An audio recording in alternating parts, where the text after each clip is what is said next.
My loved one is still working at his career. He has worked many years in this career. However, HD is affecting his job skills. He wishes to be promoted. However, he has been demoted. He does not understand why he is not being promoted because he appears unaware of the HD effect. This can cause disappointment at work. Further, due to his or her wishes to apply for a new job at another employer. But as a caregiver, I realize he or she will not probably be hired. What is the best approach to not disappointment? My loved one is like regarding work, which he enjoys so very much, and he does not want to have to not work. Let's be truly honest. Working is something that many of us spend most of our hours doing, and it's an incredible source of independence for us. And it's part of our identity. So you have to look at it in that spectrum. Hopefully this soul is part of the HD clinic, and you've gotten to know what his hopes, dreams, and desires are, as well as his family. And the first thing that you want to do is have that person involved in any type of support group there is, so that he is not alone.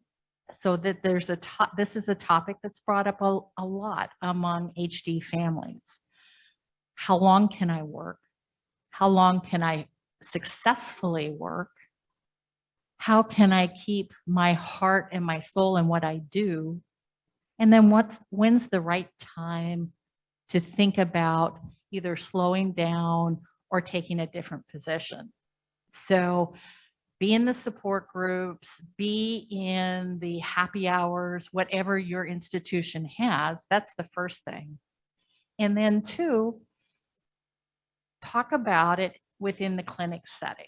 At our clinic, we do a pre-screen before everyone comes to our clinic. So we call beforehand and say, how are you feeling? What's going on? How's your PT? How's your physical therapy? How's your movement? How's your speech? How's your mood? How's your sleep?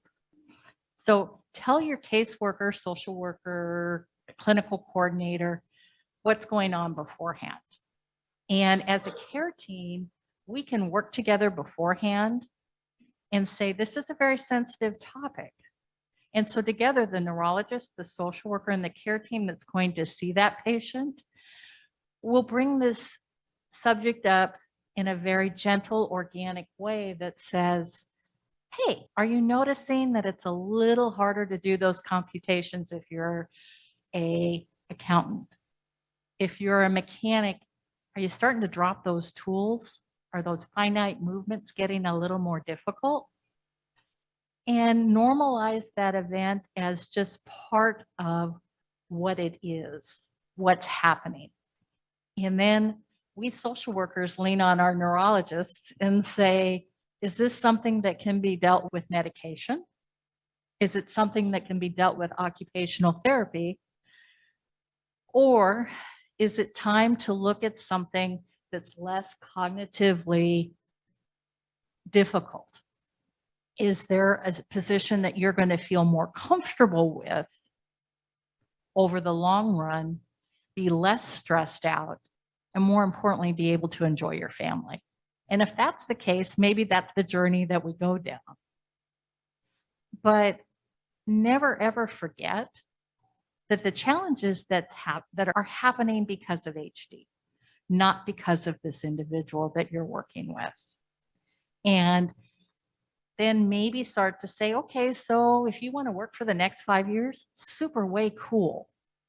But let's start planning that long-term care, or excuse me, not long-term care, long-term disability discussion, so that it's there in the long-term plan, but we're not talking today. Right now, we're going to make you the most successful that you can be with PT and OT and medication and crazy social workers.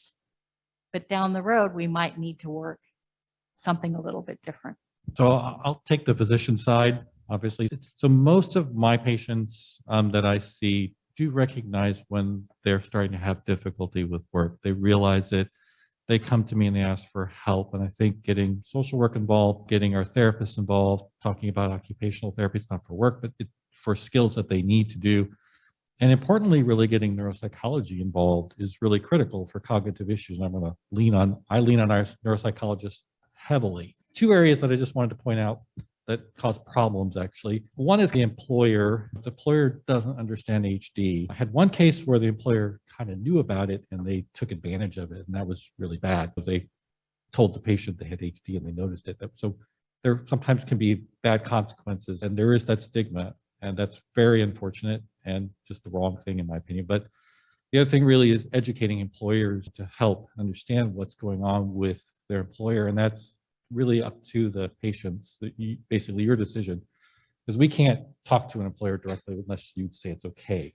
Okay. The second issue has to do with insight. Okay, cognitive insight. So with Huntington's disease, there is a progressive problem with memory, thinking, and cognitive issues, and particularly reasoning, judgment, and then this concept insight, knowing about your own disease. In some cases, we do see patients who really don't get it. It doesn't click to them. They don't realize that they have Huntington. And sometimes it's bad enough where I can argue with them upside down, left and right, and they refuse to accept the fact they have Huntington's, and they don't really get it. They continue to do things that are risky. They drive, they get in accidents, they seek out jobs that don't make sense for them, and they lose them frequently. Insight can be a big issue. The problem is it's a very hard issue to actually tackle in the clinic for patients. Again, really, I'm going to rely on our neuropsychologists to give them a sense, because I think a formal neuropsychological evaluation, if you can get them to do it and spend the time, can be really helpful and eye-opening for them to find out what are their problems. They don't really have that judgment or insight, so they can make some better decisions. So the other thing really is trying to be consistent. And I think the one thing really that I think Lisa was saying is I always try to be honest and sometimes blunt with patients really about them, because I think that's what people expect me to tell them, because we only have a short period to see patients in our clinic, and so not with you all the time. So I think it's important when you're with us to bring up these things, and particularly family members to bring it up, and then we can say, yeah, this is a problem, we need to address it, we can help. Okay, sometimes it's just a difficult process, and it takes time for us to work with a patient to realize what you're doing is something you really can't do anymore, and we're going to support you and help you with that. But it's not always an easy process. So just putting it out there for all of you. So there's definitely degrees of it. Okay. Again, fortunately, most people do recognize the limitations, and they come to us asking for assistance, saying, I can't do my job as well. I see it. I'm asking for sort of disability and assistance. What can you do to help me?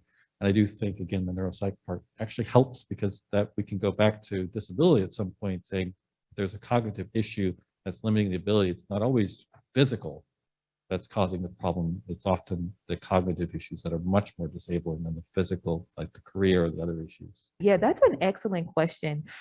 And I would say having a neuropsychological assessment is actually one of the best things that you can do to objectively quantify where someone may be in their pattern of strengths and weaknesses. Dr. McFarland, he beautifully talked about that big word we talked about earlier, nausea, lack of insight. But lack of insight is not all or nothing for some people. So even though they may not be aware of their cognitive deficits, or even the fact that they have HD, they may not even accept that diagnosis. In real time, when I'm giving a neuropsychological assessment, they can acknowledge, oh yeah, they can say, I really struggle with that. And that gives us at least a little bit of leeway to provide examples. So instead of saying you can't be a nurse anymore because you have HD, I can point to it. I can give an exact example. I say, remember when we did this task and you said you really struggled with it? This task is really important to be a nurse, right? And if you can't do this, it's likely you're going to have problems administering medications, so on and so forth. And we can link those cognitive tasks directly to tasks that they do in their job. And I can say, as a nurse, you don't want to compromise patient care. It would be really heartbreaking if you gave someone the wrong medication. And then we can point to those examples, and then also look at their strengths. Okay, if you can't engage in your job at the previous level of employment, being a full-time RN, can you be a nurse advocator? You come in and you give patient education, but you don't have direct patient care. Can you volunteer at the hospital? And so thinking about where some of those strengths still exist and then playing to those strengths, I think can be really helpful, a really helpful part of the neuropsychological assessment. And like I said, in those cases where there's just complete lack of insight and then there's a safety measure, the neuropsychological evaluation can also provide objective data to other care professionals and other agencies that you can get involved to provide that documentation. And then the last thing I'll say is that this is touch and go because of unfortunately that stigma that still surrounds HD. Some people aren't, and some of the discrimination, honestly, that can happen against individuals living with HD, they're not as apt to tell their employer. But if you do have a supportive employer, if you have this objective data, you can get accommodations through American Disability Act, right? Having and neuropsychologists, they can document some of those permanent accommodations that you may need, like extended time, reduced work hours. And this is why, because of these executive dysfunctions, that can really be helpful in getting accommodations so we can work isn't as stressful and you can maintain employment, even if it's on a limited basis for longer if those supports are in place. I'll just quickly jump into just to build on a couple things that have already been said really well, that the kinds of self-satisfaction that are derived from working, a lot of times those can be boiled down to more general sources of self-esteem and satisfaction, like doing a job well, supporting your family, helping other people, things like that. Sometimes identifying those themes of things that help somebody feel good about themselves and what they're doing each day can be applied to other things, like maybe rearranging some responsibilities in the home that somebody can do instead of having to maintain a stressful full-time job, or volunteering, all sorts of these other things where you can still hit those boxes and help somebody feel as like they're really helping and contributing and doing a job well. I wasn't going to say anything, but I think that one of the things that can be done, controlling the things that you can as the person that's observing this and is taking care of yourself, but also making sure that it's documented when they do go to the doctor, that A word that he does such a great job of pronouncing, and I do, that's documented in the record, because the unawareness component of it can really hurt somebody when it comes to disability. And so what I'm reading between the lines here is that this is a person that is watching this unravel with this person, and then eventually this person's not going to be able to work. They're going to probably have to leave the workforce, not in the most successful way, which is being asked to leave the workforce versus making that decision. And sometimes that happens because of unawareness in HD, and it's not ideal. But what you can control is like making sure that when that is being observed, that it's being documented, because that is very important documentation to have in a medical record. It doesn't get documented enough with HD, and it's something that you can control, that you can help benefit them later.